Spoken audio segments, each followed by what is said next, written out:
I'm going to read this aloud because if I had to read this in the privacy of my own home and be violated like this, you have to too. Okay. Oh, okay. Quote, ropes of hot cum filled my passage, sending zings of post-orgasmic sensation thrumming through my tender passage. End quote. It's a lot of passage. My tender passage didn't appreciate any of that. Hello. Hi, ding dong. What? Who's that? Trick or treat. It's us. It's us. Happy Halloween. Welcome to Say Smut, a literary podcast for readers and non-readers. That is Sarah. Today she is dressed up as a podcast host who loves books. And that's Hope. And she's cosplaying as a podcast host who loves to talk to me about books. It's true. Each episode, I break down the plots of some pretty wild books to Hope, who has not read them. And Hope, okay, I love the concept of like Beggar's Night in the Midwest, or like specifically in central Iowa, and how that's not like a thing elsewhere. Yeah, that is so specific to central Iowa that it was not a thing in my life in eastern Iowa. And thank God.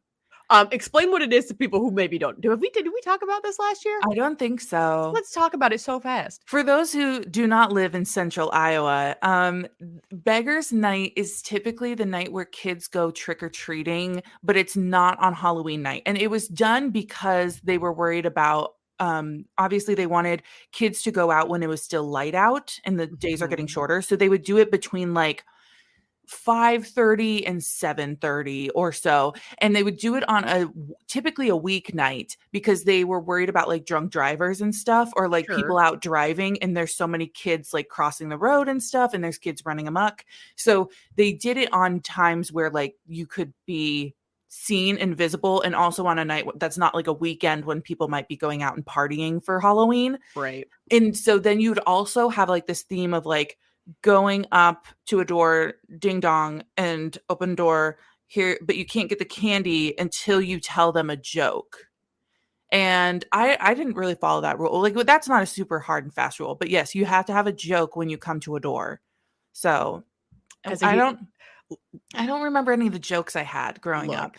So I did not, we just had a regular trick-or-treating when I was a kid. And as a kid, trick-or-treating already was terrible for me because I don't like going up to people's houses and ringing their doorbells. And I don't like talking to people. If you, as an adult, told me as a kid that I had to tell a joke to get candy, I would crumble immediately. Just be done. And I've heard stories of some adults being like, that joke's not funny enough, tell another one. And I would just, I'm affected right now, and it hasn't even happened to me. No, like, I'm sweating. Terrible. No, terrible. I'm breaking out in a rash just thinking about it. I don't like it. No, it's terrible. But no, it was always fun because then you had to like do the whole. It was kind of nice though doing Beggar's Night on a different night than Halloween, because then you could do the whole dress up thing like 2 days before Halloween, and then if you had like a Halloween party, or if your parents had something, or if there was like a Halloween festivity you wanted to go to, you didn't miss out on the trick-or-treat night. Right. You know? That's nice. Okay, you guys, let's get back to the point of this podcast. This is a podcast about trick-or-treating. This is a podcast about giving you jokes to use when you go out for Beggar's Night. No. So I wanted to tell you a couple of things before we get started. We have social media. Did you know that? Whoa, no way. As two people who used to work in social media, and one of us still does. We have an Instagram and a TikTok account called @saysmutpodcast. You should go follow us there because I post a lot of recommendations for books. I just did a video explaining recommendations for the holiday season. Yeah, it's tis the season pretty much, even though at time of recording it's not Halloween yet, but it's basically, I've seen the Christmas commercials, I've seen the decor. No, okay, there's a Jennifer Hudson one for, I think it's for Target. Or no, maybe it's Old Navy. Anyway, it doesn't matter. But I was like, wow, tis the season. Mariah is thawing. She's about ready. Is. So anyway, follow us on those platforms because we're also going to be doing giveaways. Ooh, I love stuff. And we also just post a lot of fun things on there. And so let's jump into the podcast because Sarah doesn't have a lot of time before she goes to her regular job today. So true. I want you guys to know that I took this choice seriously for our last spooky season.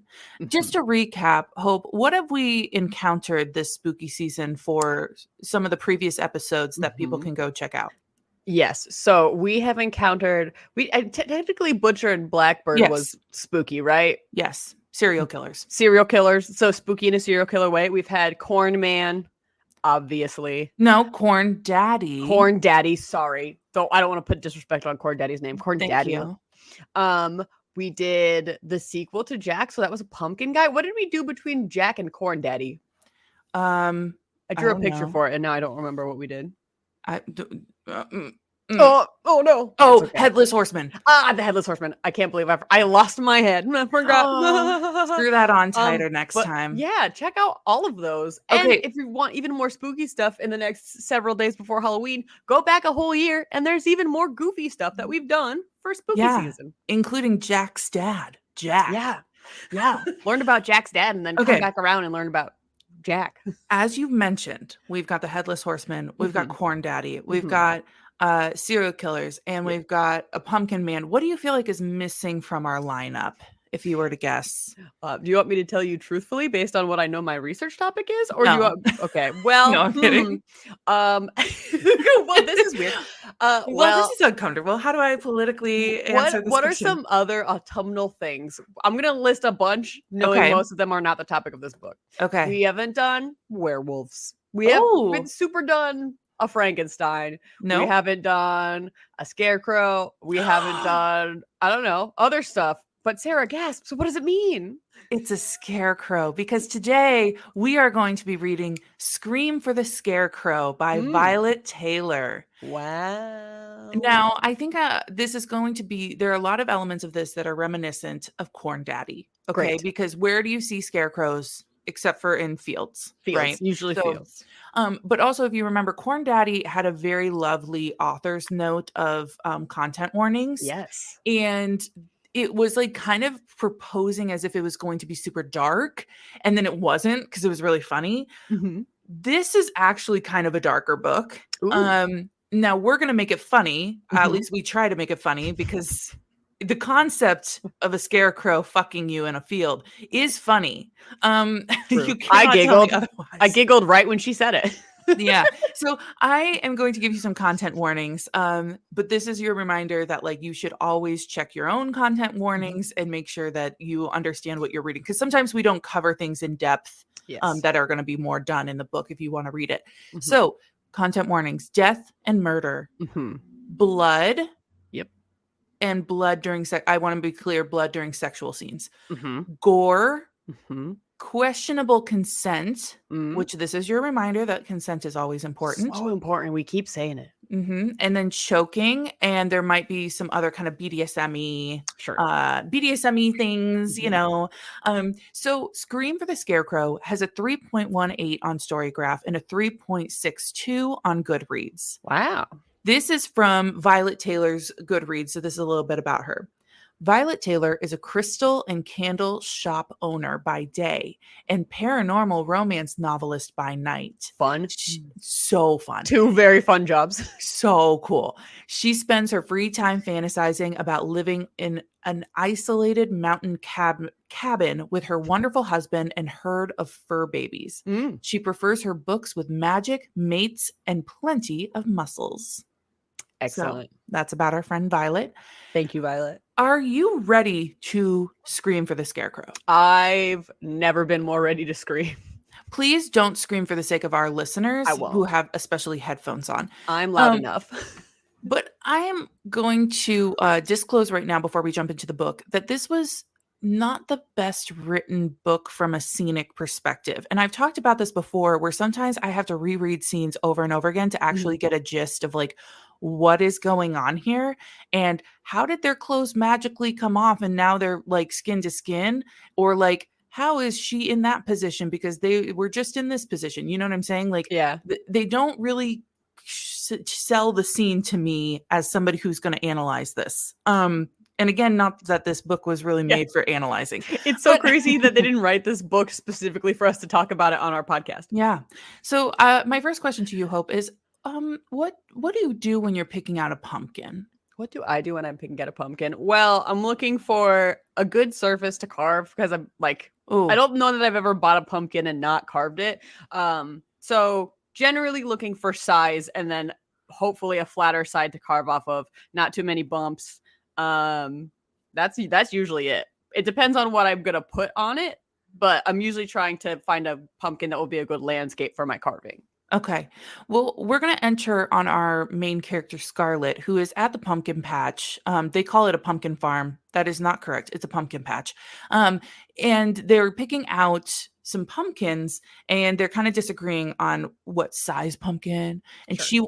Scarlet wants one with all the bumps on it. Mhm. And her friend's like, ew, that's so gross. I want to vomit. So, Dramatic. yeah, no, it's very dramatic. But I want to give you the scene that we are in the Georgia mountains area. Okay. So Appalachian Mountains. And her roommates are looking at these pumpkins because today is Halloween. And I want to point out that that is the worst time you could pick out a pumpkin because all the Mhm. good ones are gone. Yeah, slim pickings on Halloween, I would think. And also, like, what are you going to do with that pumpkin? Because, like, it. It's over after this. Oh, well, you should. I would say don't carve it because you can transition it into Thanksgiving if you Yeah, leave that's it what I'm intact. thinking. Yeah. Yeah. And also, you should know that they're going to leave on a trip to Mexico tomorrow morning Oh, for a terrible time to friend's get a. wedding. Just Yeah. gonna let that pumpkin rot on a stoop. Yeah. So then they just decide, we're not even going to get one. All right. Good talk. So the first 3 pages, obsolete. But Scarlet decides to go off by herself to an area that doesn't have many of the like patrons in it, Sure. in this field. And she comes across a scarecrow that looks pretty gnarly, right? It's been Mhm. out there for a while. It's got kind of tattered clothing on and whatnot. She goes to touch its mouth and somehow gets pricked and starts bleeding. Not sure, not sure how that started. I mean, and to be fair, Bitten? hay, well, okay, hay can be kind of sharp sometimes, Yeah, it could be like it pointy. can, yeah, and it can give you splinters and stuff. But I don't know, that felt like a stretch in my Sure. mind. But then this creepy old man comes up behind her and is like, "Oh, he might bite you." And like, she's like, "Okay." Oh. And then he's like teasing her, but also being very creepy about it and makes a comment about how she shouldn't like be on these cursed lands. Oh. Uh, Okay. All And right. then I kind of for a moment was like, are we gonna get into like indigenous territory and be like, yeah, this land was taken and That we are would being like, probably be really appropriate, actually. yeah, I was like, this would be so progressive of us to actually Mhm. address how this is not land Yes. that we Fully stolen yeah. land. Yeah. So I wanted you to do your research here because this was the moment at the scarecrow scene with the old man. Mhm. I was thinking, do we even use scarecrows anymore for their original purpose? And Mhm. like, how useful are they? Like, I can't Yes. imagine that they're extremely useful. As somebody who plays farming sim games, they're very useful So in good in the Stardew farming sim. Valley. I love a good scarecrow. They keep the crows away. But in reality, could you Mhm. tell me if we even use them anymore, or do we use like something else similar to the concept, or how useful they even are? Sure. First, I want you to know that when I was looking up stuff for this, I think a thing that came up just sort of like in the middle of a search was maybe a Reddit conversation on the effectiveness of scarecrows in Stardew Valley, which is Oh, funny. excellent, as it should So be. that was covered. Welcome to my report called "Hey y'all, let's learn about scarecrows." Um, like hey, like HA1. Oh, yeah, sorry. That you're absolutely right. I didn't pick up on that Thank you. pun right away. Thank you. And that was like a low ball pun. I should have gotten it immediately. Apologies. Incredible.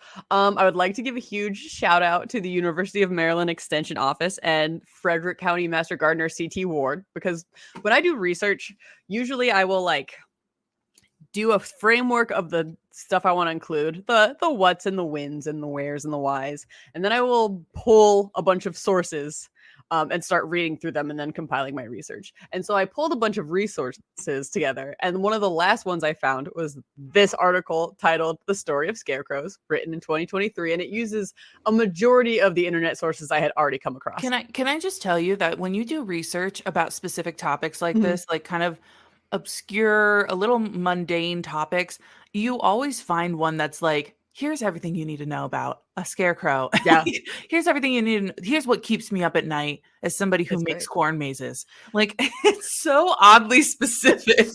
The Master Gardener of Frederick County in Maryland was on top of it. So I really Thank appreciate you, it. Frederick Allen.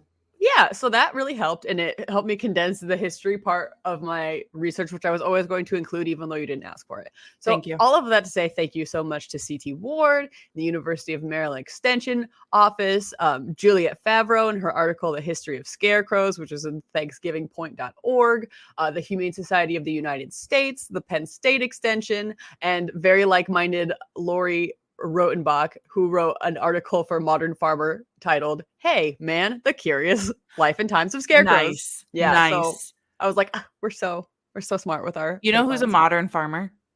Me, in my Stardew Valley farm.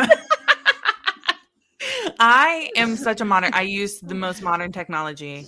I am so rich. Anyways. I planted pumpkins in my Animal Crossing island, and in that way, I too am a modern farmer. We are a modern farmer. Anyway, sorry, keep going. So to keep it brief from a history perspective, humans have been trying to keep crows off of crops and buildings since like forever. And as such, scarecrows have been around for a long time. So Egyptians and indigenous Americans would employ tactics to literally just like scare crows away from field themselves. So like hide and then jump out and try and scare crows, or stand on platforms and just kind of like yell at them to make them go away, which is so funny to me. Farmers in ancient Greece and Rome used statues. That's just not correct. Used statues of the god Priapus in their fields. So this was a god of like harvest and fertility and stuff. Also just like a statue in a field. So also just could have been any god or goddess. Yeah, it could have been, but this one is specific to look over the fertility of the field. My understanding is that he looked kind of gardeny and like naturey, and also I googled images of Priapus, and another fun fact is that he is often portrayed with an absolutely massive and erect dog. He needs to be fertile for those fields. Fertile. He's ready to fuck in those fields. So anyway, there would be statues of him in fields, and that helps scare birds away a little bit. For a while in medieval times, kids were used to scare away animals that were trying to eat crops, but then unfortunately we needed those kids to do the farming as well. So we subbed out the kids for scaring crows, and instead we needed them to do the farming. Yeah. In medieval times, we're like, kids, a lot of us may or may not be dying of the plague, and we need you to pick up. Here's what I'll say though: if I was gonna, I don't condone child labor, but if I was gonna pick a job for a little kid to do that's fun, scaring crows. Scare the crows, yeah. Unfortunately, we need their labor for the field. So instead, they started stuffing shirts and making fake heads to essentially create the scarecrow that we know of today. So do we still use scarecrows like that? The answer is sorta. Yeah, sorta. Traditional scarecrows are obviously more used as a Halloween decoration than a bird deterrent, but they are still used. Scarecrows can work in the short term, but the problem is that because there's tons of birds everywhere all over the country, and also they're like very accustomed to humans and their bullshit, crows will usually pick up on what's happening and then get over it and like be used to it because they're very smart. So like over it. No, there should be like they go to therapy, they consider their options. Or like, I need to talk to you about this hey stuffed man I keep seeing. He's following me, I swear. But yeah, eventually crows get used to seeing a non-moving, soundless form, and they're not scared of it anymore. So scarecrows are not like the most effective way to scare a crow. There are better options. Baseline, you could have a scarecrow, but like give it some moving parts or have it emit noises that crows hate, and then that will add to the effectiveness of the scarecrow over a period of time.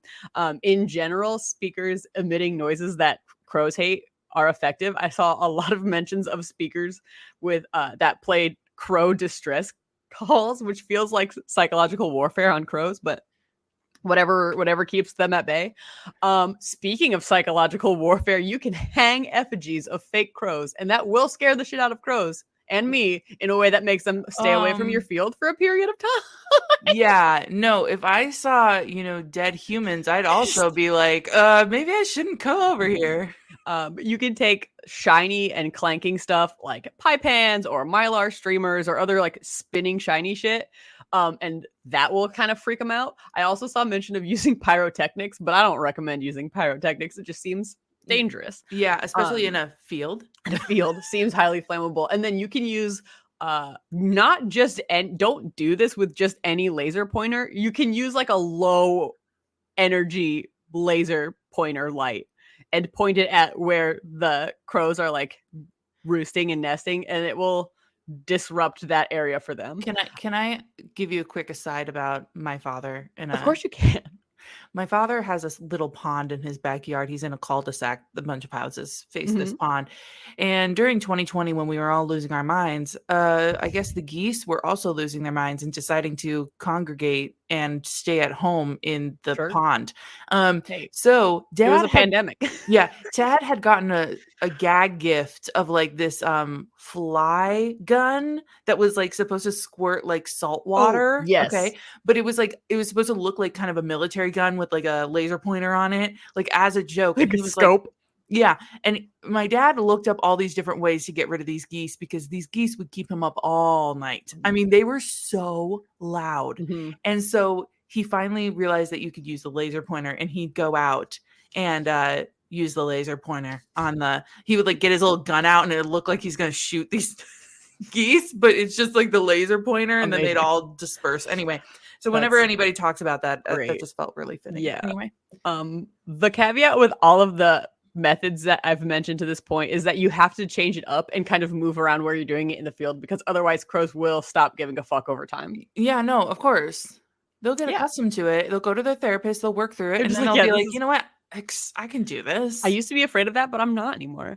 And then my final words are that some people can use like toxic or lethal methods to get rid of crows, and don't do that. And everything I saw about that says that it's bad and probably dangerous and also ineffective in the long term, because if you like use a lethal deterrent, it'll get rid of the crows that you have presently, but that it will not stop crows the next season from coming over to where there's now no crows. Crows simply don't give a fuck. And that's my research.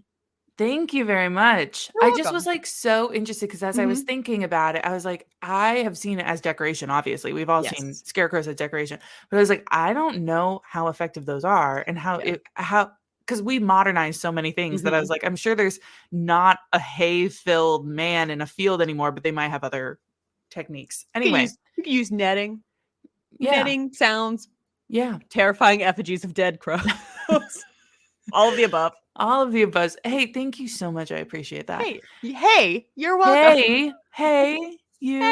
Hey. Well, thank you very much. And we're gonna move on. And all of her friends leave the pumpkin patch without a pumpkin, as we know. Yes. They're gonna go home and pack for their early morning flight to Mexico. When you are packing to go to Mexico, what are the core things you think you need? Sunscreen, because I'm pale and I'm covered in moles. Okay, let's get more to the need things. Well, that is a need thing. Probably a swimsuit, probably the clothes I'm going to wear for the duration of the trip. This is for a wedding. Yes. Presumably the dress I'm wearing to a wedding. Okay. Toiletries. Yeah. No, but what would you need to go to Mexico? Oh, passport. Yes. Me being like, what do you need? You're like, I've had a passport at one time in my life, and it was to take a cruise where we only like got off the boat one place, and it was really like sad. Yeah, I don't really use my passport. Oh yeah, I just realized that mine expired. And by the way, expired. I just read an article that the lines are very short right now for getting passports. So if you're gonna get one now. After this podcast, we're both gonna go get passports. We're gonna do it on recording, and you guys will hear us. Bonus app. I was gonna say like at the DOT, but I guess it's not the DOT. I have to imagine you have to go somewhere. Anyway, post office. Well, you gotta get your photo. Yeah, at like a Walgreens or or something. This is not that podcast. What it is we're talking about Scarlet, and she needs her passport, but she realizes she left it in her purse, which is gone. She can't find it. And she figures I probably left that in the field that we were at, the pumpkin patch. Because if I was going to keep things, which we were just talking about how I keep things that I probably shouldn't keep in my purse, and I'm not going to identify what identification I keep in my purse that I should probably keep in a safe. But she has her ID and credit cards, and apparently her passport is in her purse. Your pass card, your birth certificate, your social security card, the code to the lock where you keep all of your jewels and money. All things I just keep in my purse. So she's freaking out, and she's like, I need this purse, obviously, to go to Mexico tomorrow. So I'm just going to go back to the pumpkin patch, and I'm going to sneak in, and I'm going to go find my purse. Okay? It's the only way. Yeah. Don't call ahead and ask. Just trespass. Yeah. As you should, but it's pretty late. I mean, like, who knows if somebody would even answer? Hmm. So she goes back, and it's now dark, and there's like a weird mist among the grounds. Mhm, And mhm. she's walking around, and I don't know exactly how she got into this position, if she like fell or something, Sure. but she hits her head on a pole that's stuck in the ground. Oh, no. And she looks around, realizing there's straw around her. And she looks Oh. up the pole, thinking she's going to see that scarecrow from before, Mhm. but nothing's there. Gone. Weird. So as she's looking around, again, kind of disoriented, not quite sure where she's at in this field at this point, and she Mhm. spots her shiny purple purse, which just that description alone, I hate that purse. Fascinating. What year is it? No clue. I have to imagine it's like modern day. But she goes running after it and grabs it. Now she starts hearing these noises around her, like a snap here or like a rustle there. Sure. And she starts freaking out, thinking about a poem that she read once that was carved into an old mountain tavern she visited on her camping trip last year up in some mountain area. Uh-huh. The way that I had to reread Tell me that, more. I had to reread it so many times, being like, how did we flip to this moment in time? Not quite sure. But I guess this poem refers to Appalachian lore. And it says, quote, "The mist allows the dead to rise, playing Ooh. tricks on human eyes. You can't make out their form or shape. And when you do, there's no escape." Well, there you go. I'll also disclose there were a couple poems in this book, and I didn't look up to see if they were real poems or if these were Convenient, just super Violet's, convenient lore like, poems. yeah. So anyway, she literally runs into a figure, okay, Well, now that it's too is late. 6 feet tall, over Mhm. 6 feet tall, Mm. because of course he Gotta is. be. And I'm going to give his description now. It's a little bit Yes. longer, so hang in here with I'm me, ready. okay? He's got, quote, "torn red pants covering strong legs. An old flannel lays open, its buttons busted and long ago discarded. The damaged clothing reveals a patchwork of stitched up flesh and deep scars over a mass of knotted, hard earned muscles." I'm going to do a quick aside here and Uh-huh. say, I don't know how he has hard earned muscles if he stands around all On a day pole. on a pole. So don't tell me he has muscles and he's just like standing around doing nothing. Okay, on we go. My stare shoots to his face. Deep Mhm. etchings above his chin serve as haphazardly pieced together lips. More stitchwork and scarring led to a triangular opening where a nose should be. End quote. That all makes Now, sense to me. I didn't quote the next part, but just so you know, he has obviously two eyes, but one of them's blue and the other one's white. And he's Interesting. got a scar that runs over the white eye. Ooh. He's also got like black hair that's loose around his face and has only what I can describe as like clumps of hay in it.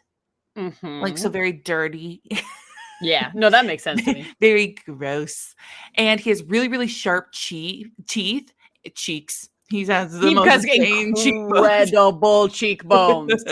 Cut to the and, gods. and I'm not talking about his face. He's got crazy ass He's got cheekbones. crazy. He's got dumps like a truck. An ass that won't quit. So he has these really sharp teeth and a jaw that can like unhinge like crazy wide. So I only imagine like the villain, Venom, Right. like Yeah, for the sure. super Like villain Venom. mouth up to your ears. Yeah.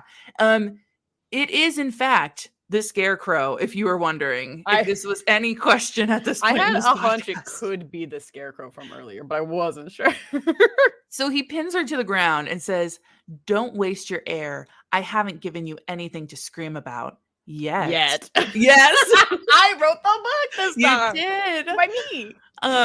So she asks how he got this way and if it's magic. And he says, "No, it's a curse." Spoiler alert, it's actually magic. So she was correct. I mean, curses usually involve magic. Yeah, and I I hate how he feel. gaslit her like that. That was a little rude. So he's now going to trauma dump on the poor woman about how he got into this situation. Would you like to hear his story? Yes, please. Okay. So here's the shortened version, and he's very dramatic with it, so I'm watering this down. 100 years ago, he was getting down and dirty with the farmer's daughter, and he was making her scream in the fields because that's his mega kink, I guess.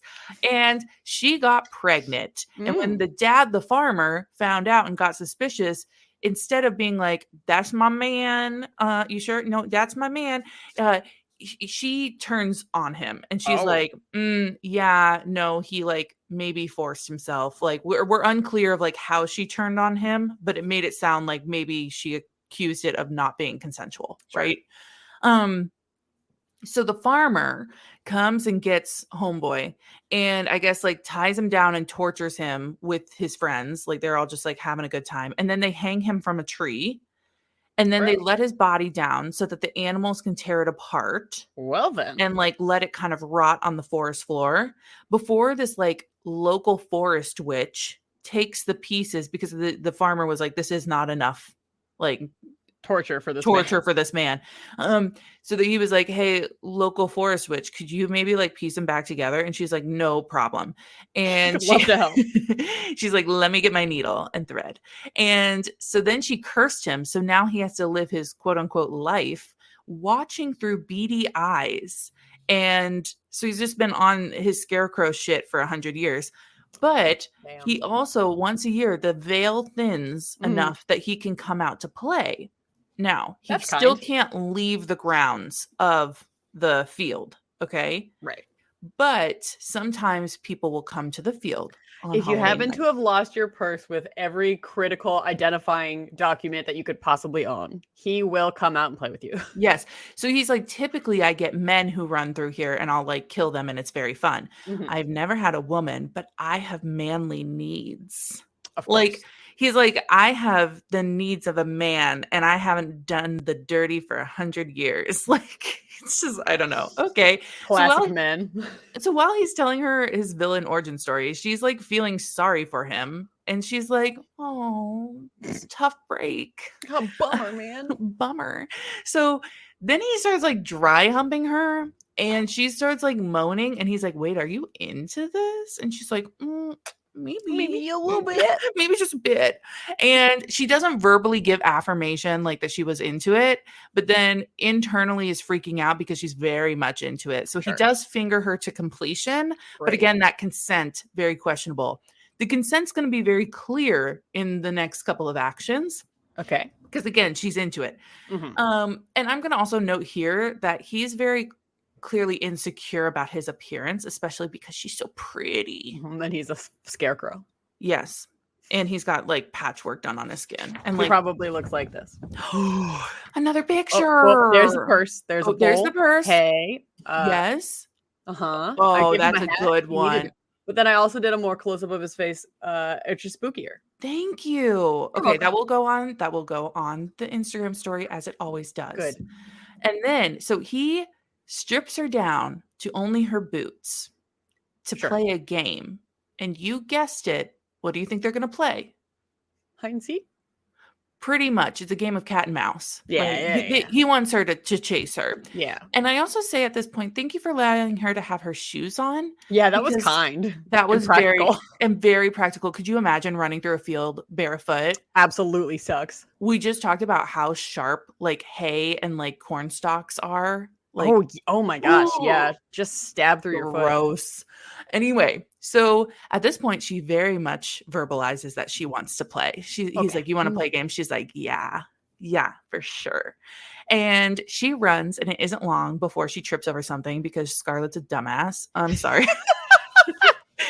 Scarlet was a dumbass. She might just be clumsy. No, Scarlet was a dumbass the moment she kept her passport in her purse. Yeah. And then left that at, again, why did you leave your purse at the, oh God. Okay. So he grabs her from behind and gets her doggy style before making her quote unquote scream, because again, that's his thing. And he plows. Yeah, he did. Yeah, it is. He plows full throttle into her. Damn. And of course he's oversized, right? Well, naturally. Yeah. Did we get a description? No, but I have to imagine. I wish we would have. Maybe it's for the best that we didn't, because it sounds like he's a patchwork of flesh and also hay. Could you imagine being told, "Hey, you're a forest witch and you need to patch together this guy for us," and you think, "Okay, well, do I need to put the penis back on You give him a massive schlong. Yeah. Yeah, be sure to do that. I love that the witch, we'll talk about the witch in a little bit, but like the witch was like, he still needs his dick. He definitely still needs a massive schlong. Yeah.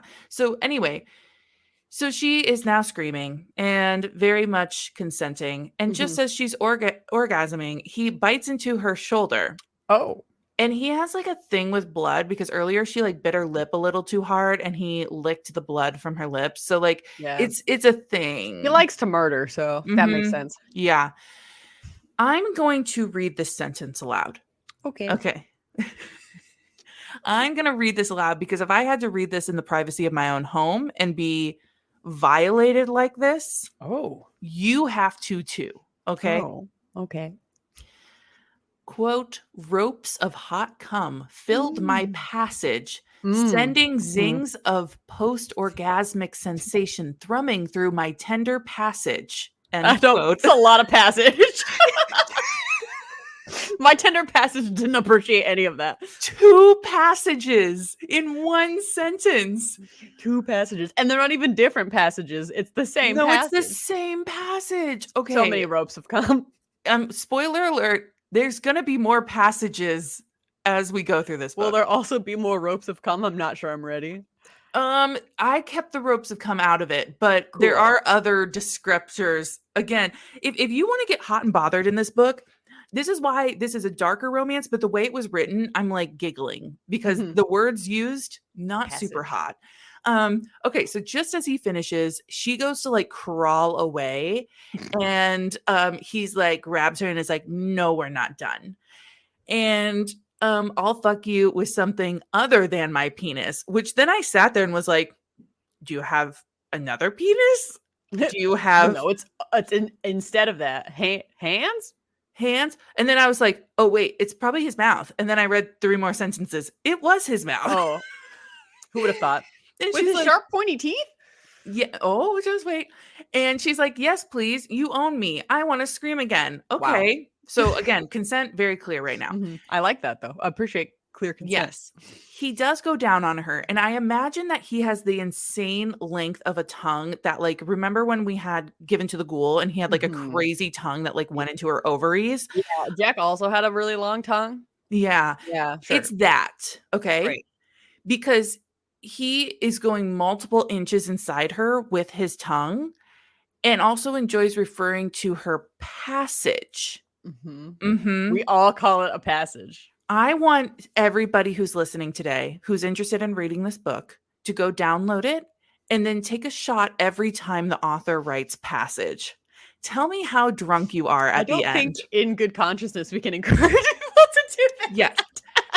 And as a woman, who is married to a doctor, how do you feel about, and you are also probably our most health conscious co-host here because you're always worried about us putting things in holes. I am that in that way. Yes. Yes. This is your reminder that she is a gaping wound on her shoulder from his supercharged teeth. That's true. Naked except for her boots and is lying in a dusty, dirty, cold field. Yeah. I'm imagining the blood loss is insane right now. But it's so cold. Too. Yeah. It sounds unpleasant. Yeah. So after he goes down, the orgasm count is now 3 for Scarlet, 1 for Scarecrow. I've been tallying for Scarlet. I appreciate that because we're going to keep going. Good. We love a man who can provide, make sure she's getting taken care of. Yes, important.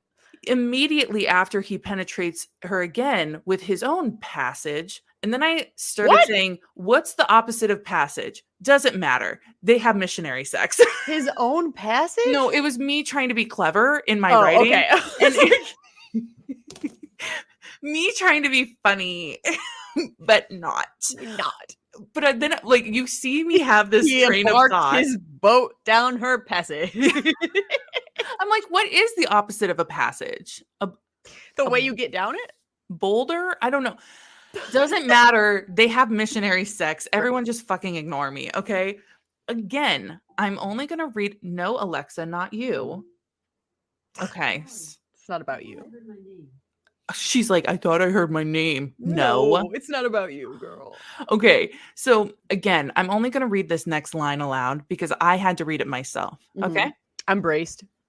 Quote, the sweet squelching each time her pussy sucks me greedily back inside is enough to drag my feral side to the surface. End quote. I'm going to say squelching. I get it, but it's just not my favorite word. Squelching? No. Hey, macaroni in a pot. No. Gross. It's so gross. Wah. The only thing that would have made that worse if he said squelching at each time her passage. Her squelching passage.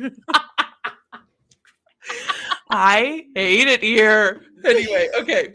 So we don't get explicit descriptions of his penis, but he does mention that he has hard ridges stroking her soft center. So I don't know if that's a special feature he has. And I have to imagine then, okay, is it because of the patchwork done that he's like the scarring is maybe rougher?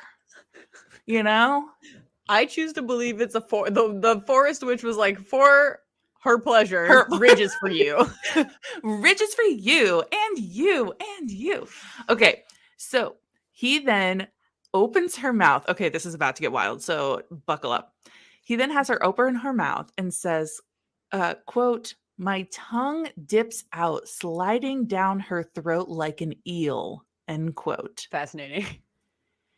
Going on to say, quote, my tongue takes her spasming throat, end quote. I mean, it would probably make my throat spasm too in a throw up kind of way. Yeah, and is essentially what he's doing is like choking her. Like gagging her with his tongue? Choking her. Uh-huh. Mm-hmm. Because she can't breathe. Yeah, not great. I wouldn't do it. So I guess it's choking. Again, they both finish this way. Oh, good. So that brings the orgasm count to 4-2. 4-2. It's like playing tennis or something. Yeah, I gotta just keep like here's the score. But once he pulls out, they have to face a harsh reality that the sun is about to come up and he will once again. Sorry, if you forgot that there was a plot to this book, I just had to remind you. I honestly wasn't expecting sunrise to be so soon. Yeah, no, they've been at it. That's true. The score is 4-2 in terms of orgasms. We also have no clue when she got there, too. True. So anyway, he says this line that I think is supposed to be romantic, but doesn't feel like it. Quote, I only wish you had come earlier in the night. All the things we could have done. And she's like, hey, well, the sun isn't up yet. We could just go another couple rounds. So then she rides him and screams for him one more time. He does refer to her passage now as a saturated space. I mean, I think we could all agree that after this many orgasms, her passage is probably a pretty saturated space. Yeah. Orgasm count, final count is 5-3. 5-3. I think that's the most orgasms we've had in a book. That's a lot. Yeah. Just when he's starting to feel human for the first time in 100 years, she whispers to him, I'll come visit you. But before anything can happen. But I gotta go to Mexico first for a wedding. But hold on. Before they can do anything, they hear a voice say, no need for that, my dear. You'll be joining him here. No! Dun, dun, dun! No! Could it be? Could it be? The witch? The witch is there, alive after 100 years. And like, so is the Scarecrow. But the thing is she's like, somebody had to keep an eye on you. And she's like, clearly I didn't look close enough. I've been watching in the corner. So then I'm thinking like, okay, who is that old man at the beginning? Like, was he like the witch? Like, in disguise? Does he work for the witch? Is that or is he just some weirdo? Like, anyway, does not matter. Both? The witch is like, quote, she who gives herself willingly to a monster must be a monster trying to hide. That's kind of racist, but okay. Before I tell you the end of this book, because I'm going to tell you the end of the book and then the epilogue, how do you think this is going to go? She's gonna also become a scarecrow. And what are the ramifications of that gonna be? Well, she's obviously not going to Mexico. She'll be a scarecrow with a shiny purple purse. There'll just be two scarecrows right next to each other, and every Halloween it'll get a little hazy, and then they'll get to bone. That's my prediction. Well, here's the wonderful thing is that most romances are defined by being happily ever afters. And I guess it depends on how you defined happily ever after. Mm-hmm. So Scarlet feels her body give way to a sack of hay, and her limbs become lifeless, and her eyes turn glassy, and the world becomes something far, far away. Mm-hmm. So now we are in the epilogue, and I'm just going to read the whole thing to you because it's very short. I'm ready. Okay. Quote, somewhere in a long forgotten pumpkin patch in the heart of the Georgia mountains sits two scarecrows. Their faces rest in stitches, gazing out over the fields and forest. They count each rising dawn and every setting sun. The days tick by. Their minds grow restless in the infinite loop of forever. But soon, oh so soon, the veil will begin to thin again, and the two lost lovers entombed in straw will take flesh for one night only. Such a pity to be cursed, but what a wicked delight to be cursed together. Incredible. The end. I did write the book. You did. I'm surprised you guessed that. I'm going to be honest. I'm surprised you got that. Ooh, look at me go. Because I was fully prepared for you to be like, oh, they're going to beat the witch. Like, I think every time you think that it's going to be like a happily ever after. How my second option was like some sort of breeding will have to take place. I gave no pregnancy trigger That's warning. True. That's true. Usually you give a pregnancy trigger. I do. So that was our story. How do you feel post Scream for the Scarecrow? I'm feeling deeply validated by the way that I knew. First of all, my passage feels awesome. And would you like a gold star on your report card? I would. You guessed that? For getting it right. I have to say, it was a refreshing ending. Yeah. I just appreciate that it didn't like end exactly how we should want it to end. You know, you want them to end up together or beat some curse. And it's like, you want them to start selling jizz to unsuspecting humans under the guise of pumpkin spice. And sometimes you need a different ending than that. Yeah. And look, I'm all in. So it was just a fun plot, and I think the spice was excellent. Okay, let's get into the diversity. They do mention regularly that she has creamy white skin. It's very specific. So yes, no diversity, other than a scarecrow man. Yeah, and the patchwork of his flesh. Yeah. But for plot, I'm giving it a 2. Oh, I'm gonna give it a 3.5. 3.5? Yeah. That's bold. Why? Give me the reason. Because the stakes are we have to get this purse to go to Mexico. I've not forgotten. I've not forgotten. I like that there's an entire lore about how the Scarecrow man became a Scarecrow man, and it's not just that he was a scarecrow in a field. That was pretty good. I enjoy that they're doomed for eternity to not do anything except for one night a year. You know what? You've convinced me. I'm going up to a 3.5 with you. Hell yeah, brother. Because, I was like, you know what? You're right. There was a whole ass witch. There was a whole backstory. There's a whole witch. And I just complimented the fact that it ended how I wanted a different ending, and it gave me a different ending. Okay. So I'm giving the Smut a 5, despite the fact that we use squelching and passage so many squelching passages. But I'm giving it a 5 because that many orgasms, I have to give it a 5. Yeah, a 5, 1 for each orgasm that our main Scarlet had. Yeah. Uh-huh. What are you doing? A 5? I'm gonna do a 5 as well. Yeah. All right. We have a wonderful cover in our document. Would you mind describing this cover for our friends and family? Yes. So specifically for our friends, our parents and siblings. Yes. Any children they may possess. Here's what this book cover looks like, friends and family. Photorealistic style, so not really an illustration. We've got a dark night sky, a full moon, clouds over it.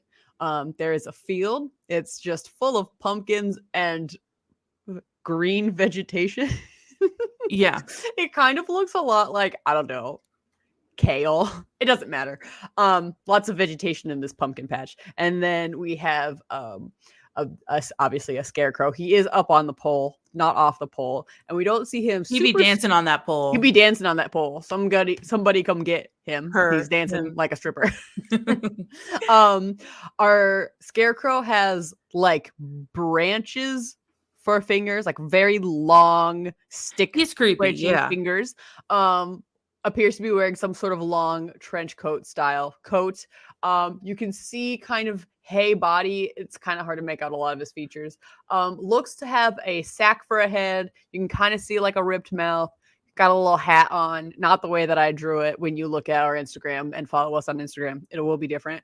And then in like a very scratchy, spooky font, it says "Scream" in red, and then it says "For the" in white, and then it says "Scarecrow" in red, and it's by Violet Taylor, and I like it. I think it's good. It's a 4 for me. Yeah, I would give this a 4 as well. I think it's delightful. Did we just do the exact same? Did we just do the exact same? So we went 83.3% across the board. That's pretty good. That's a pretty great. Fresh rating. That's pretty fresh.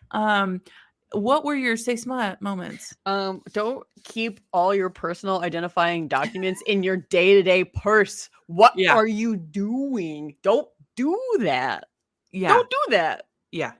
The rest of it went exactly as I thought it was going to go. Yeah, no. And to be fair, like all the sexual interactions were pretty normal. Yeah.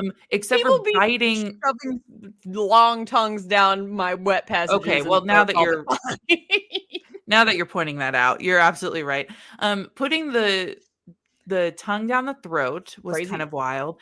And biting her, much biting, and leaving the gaping wound open because she talks about like the blood trickling down her body and stuff. So it's like it's an active wound. It's bleeding. It'd be bleeding. And then I would say, making that lifelong commitment to become a scarecrow with somebody that you met for one night. Yeah. And you guys didn't really talk about a future. I don't know how lasting their love will be. Although, because they have to be inactive for all the other days of the year, maybe it's a super, super heart grows fonder over time situation. Maybe you're right. And she was going to come back. So it's not, in many ways, it's not dissimilar from the plan she seemed to have, which was that she was going to come back maybe next year. Yeah. That's kind of what's happening.